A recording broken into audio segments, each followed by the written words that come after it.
All right. So if it weren't bad enough for me to have forgotten the name of that critical journalist in the account that I was just going through, you can either laugh at me or turn me off in disgust as I admit that in what comes next, I will almost certainly forget things and I will probably look back on this recording, true facepalm of saying who should have been mentioned. JC brings up this with Pride Month coming up, which it has. I'm looking to read some queer authored or queer themed fantasy stories. And then JC nips it all out from under me, my big win response, by saying, Sorcerer and Sword introduced me, JC, to Jessica Amanda Salmonson. So that's well covered. Well, shoot, what am I going to talk about now? Okay, I'm going to talk about Ms. Salmonson anyway, because um, Jessica Amanda Salmonson in Pacific Northwest in the U.S. Uh, started writing for fanzines and magazines, and started putting out her own edited and also authored pieces by herself. Two fanzines, one called Fantasy and Terror and one called Fantasy Macabre, of which I have many, many issues sitting on my shelves back there. And right over there, in fact. So she also wrote a samurai themed fantasy novel, which what was it called? The Unforsaken, no, the Forsaken Hero. Oh, can't remember the name. It was the original Tomoe Gozen publication, and it was published by some sort of off-brand press, and then kind of hit it a little bigger with anthologies called Amazons, and the first one is actually called Heroic Visions and Heroic Visions 2, and sort of established kind of an editor's view of fantasy, and she's very big on multiple genders and multiple orientations and things like that, and older heroes, younger heroes, trying to get sort of a broader take, but also really harking back to this intensity and uncompromising, almost gleeful excess and genuine horror. So people like Andrew J. Offit and others are also doing their anthologies of different sorts. But something about these really punched home for me. And so then when Tomoe Gozen comes out and it's billed as the first in this trilogy, I was on it, and I love them. They are, especially in light of some of her later writing, you can see that they are written in a white heat. There is a certain amount of structural carelessness, one might say, but it is, for me, I find it understandable, even a feature. And basically, as long as we're taking off labels and boxes, Tomoe Gozen is a lesbian-oriented female Amazon who struggles against her values, struggles against her expectations. But interestingly enough, the stories tends to validate the cultural and mythological context, the fantasy, the fantasy medieval Japan. They actually validate it rather than just treat it as sort of the terrible, patriarchal system that she heroically struggles against. She accords with it. There is a certain amount of discussable, accord that needs to be addressed in looking at these And she is a troubled person. That's what I find in all of Samonson's work, is that although her own orientation and the orientation of Tomoe and other characters that she's written in some cases is very straightforward, her understanding of humans as humans, regardless of whatever details we may find in those terms, is very, very striking. She finds, well, it's a little depressing. She finds pain everywhere, and is not shy at all about having the painful consequences of being alive and having emotions and trying to solve things or make decisions. The painful consequences of doing that are uncompromising. So therefore, I find her work tremendously moving. So anyway, but I can't talk about Jessica Amanda Samonson because Jace is already there. Can't do any recommendations. So the next on the list, and then interestingly enough, from a personal standpoint, first on the list in terms of experience and internalization, would definitely be the nigh contemporary work of Tanith Lee. The big hitter, the heavy hitter for me is Knight's Master from 1978. And Knight's Master is a tour de force. And I actually don't think that well, or at least certainly not in comparison. And I don't really think of it as continuity with the books that, continued with the Flat Earth, saga. I actually don't think of it as much of a saga, and I don't find the other books, they're colorful and all, but I don't find them very convincing or very moving. But Knight's Master on its own as a short novel is, it's a takeaway. You take it in and you walk away and it's in you. The interesting thing about it is that the primary character, Ashran, Prince of Demons, is omnisexual and doesn't think twice about it, and it's of no interest whatsoever as a values concern. Ashran doesn't really care what anybody thinks about it. Interestingly enough, few people seem to, in this sort of dreamy fantasy, this kind of, gory tragedy and triumph fest that each chapter, rockets through. There is very little mention about the various same-sex and heterosex pairings that litter the book. There's a lot of sex in this book, okay? So the deal is that it's presented in such a non-commented way that the normalization of it in your mind as a reader, and I remember this, as a young teen, kind of blinking and saying, oh, wait, first major sex scene in the book. And yeah, that's two guys. Okay. And I think the book may actually have had that impact, or at least played a role of thinking about it, because I had read, of course, by that age, I had read tons and tons of stuff with a lot of homosexual content, but it was troubled. It was a trauma. It was either an outright, perversion of some kind, or a topic of mockery to some extent, great or little, or presented as, tormented by society. The person was, broken and suffering. I was a very literary kid. I'd read a lot of stuff by that point, and the deep presence, the extremely widespread presence of the person who did not fit, who was troubled due to his usually male sexuality, was, it's a given. You can't read without encountering this. And so that I was all familiar with. Let's back up a little and think about some of this, actually.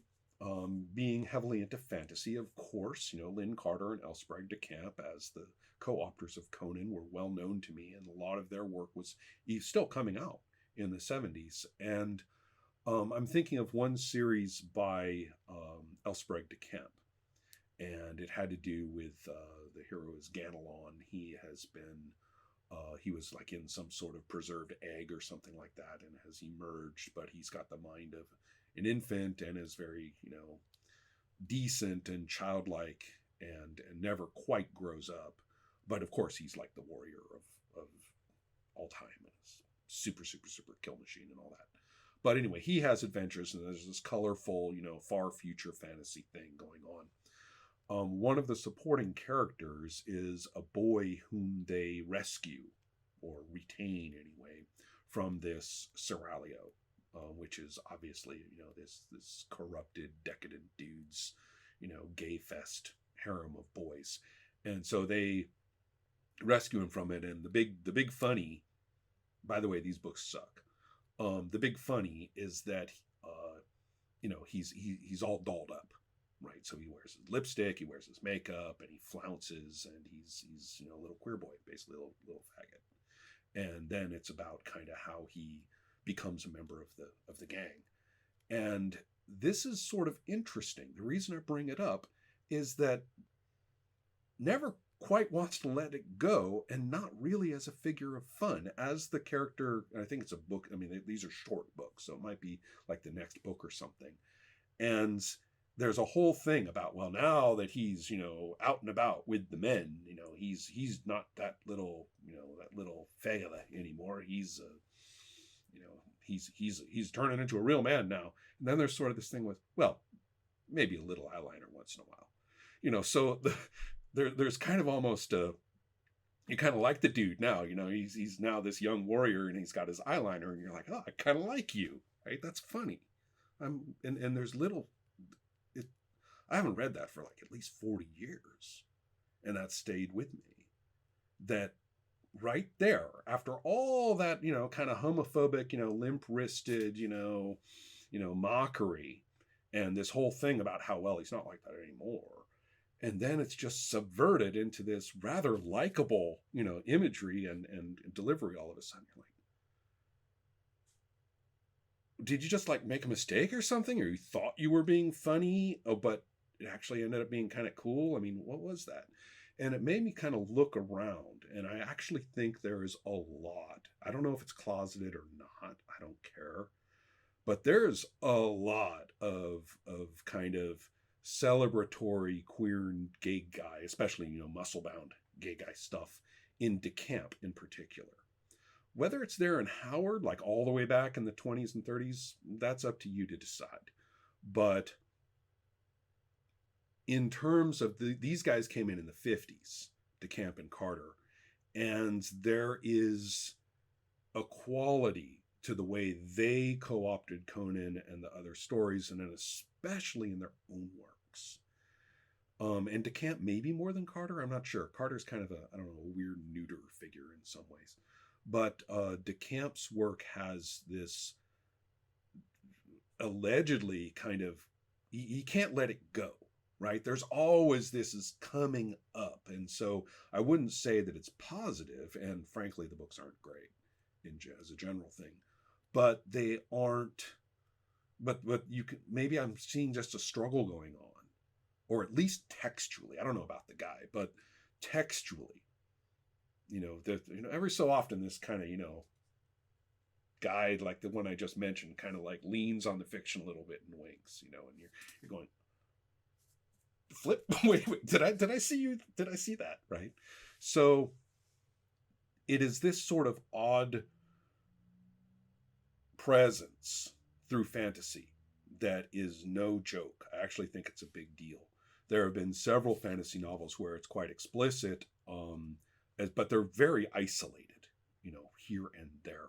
I was looking through my shelves and couldn't find a couple of things. And I was like, wasn't there the one that was the fantasy version of the Bible story where, in the Old Testament, and there's this sequence about these two heroes, and the author is really explicit and says, this is obviously, I don't care what the priests tell you, this is a love story between two men. I'm going to write it this way as a fantasy story. He says that in his introduction, and I remember that. When I find that title, remember which one it was, I'll include it. But anyway, looking at some of the other sort of science fiction, fantasy adjacent stuff,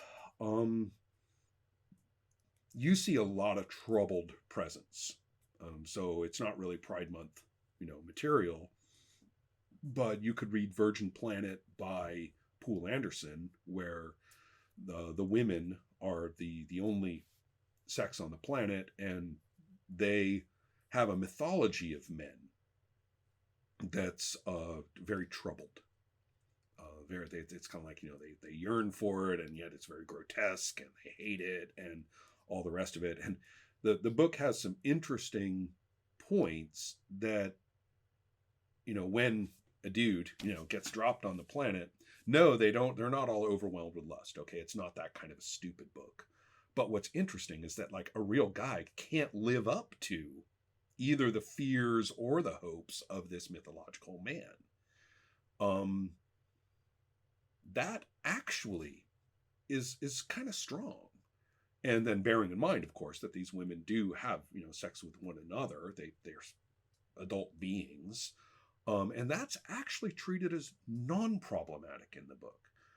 There's lots to discuss that I don't think is all that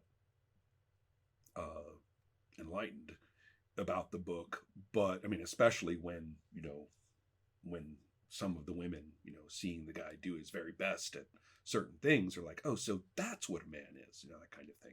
You can kind of wonder about that a little bit and not really care for it. But some of the aspects, the idea that the women are not actually presented as perverts or as,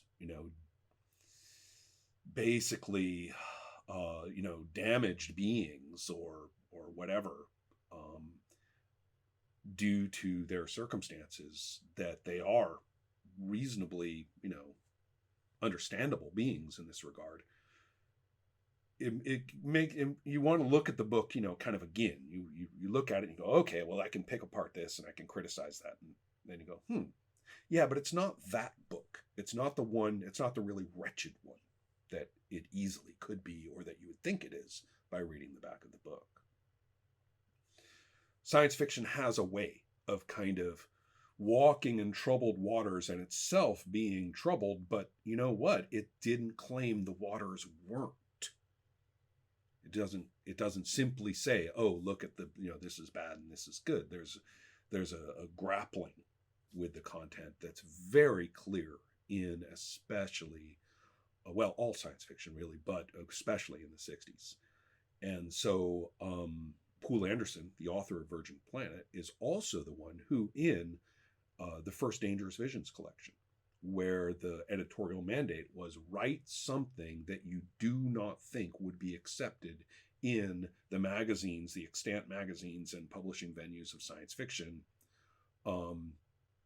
Write something that, you think is good, but would not pass on the basis of its moral content. And Anderson wrote a kick-ass adventure story about a guy fleeing across, it's post-apocalypse, but the cultures, which have all arisen are kind of these imitations of the old cultures. And this guy is, of course, from Hellas, the future post-apocalyptic Hellas. And he's traveling around to these various places in Europe, and he's fleeing. The whole adventure is about him fleeing somewhere where they were, going to kill him. And he is, and the adventure, it's you read Anderson, you're going to have kick-ass adventure because the guy can totally write. And he, through his travails, eventually, wins free of this pursuit. There's plenty of violence, and it's quite exciting. And a few references are made here and there about why they're pissed at him. And you get the idea that he had, slept with the kid of the chieftain when he shouldn't have. And it's not very explicit about any of the details. And you could easily be forgiven for thinking, well, he had a hot encounter with a hot babe and now they're after him, the bastards. And it's only at the end that it becomes clear that the youngster or the teen or whoever it was that he'd had relations with was a boy, and that he was looking forward to getting back to, Hellas, you know, to be back, and he's thinking about his, his lover there, who he says, is the most beautiful of boys. And so I'm trying to give an idea of how the writers of science fiction and science fiction adjacent fantasy, of which Anderson was a master, knew it. They knew this is a thing. They knew this is a topic. They knew, and as Anderson demonstrates in the first chance he gets, that this should be in here.